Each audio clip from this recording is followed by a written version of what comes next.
mami. Ni mimi moya.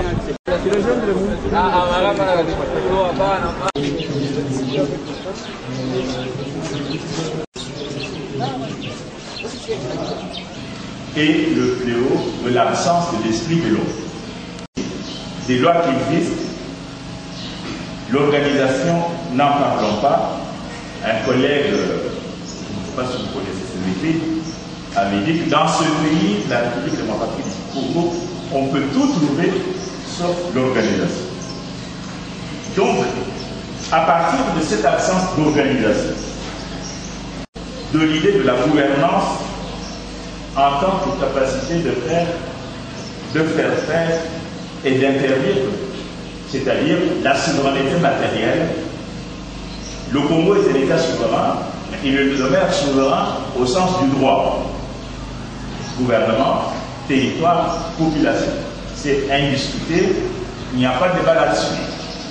Mais s'il y a discussion sur la souveraineté du Congo, c'est la souveraineté en tant que capacité de faire. Et c'est probablement là où le bas blesse, et justement le constituant est allé chercher ce système politique mixte pour mettre fin à cette ingouvernabilité. Et l'autre élément de l'ingouvernabilité correspond à la question, le pouvoir, ça sert à quoi?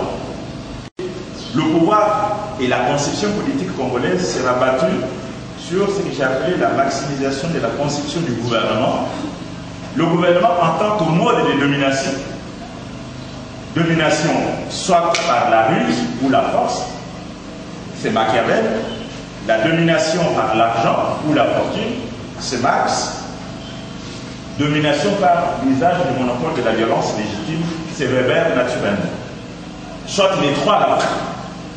Alors, bon an, mal an, on voit surgir au Congo depuis le gouvernement de Lumumba et de Kassavubu, depuis les 32 ans du règne de Mobutu, depuis le pouvoir de l'AFDEL et depuis la Troisième République, bon an, mal an, surgit dans le pays une sorte de sarcasme entre ceux qui sont partisans du pouvoir en tant que mode de domination. Or, dans la conception de l'État comme mode de domination, la priorité, ce n'est pas de chercher à savoir à quoi sert le pouvoir.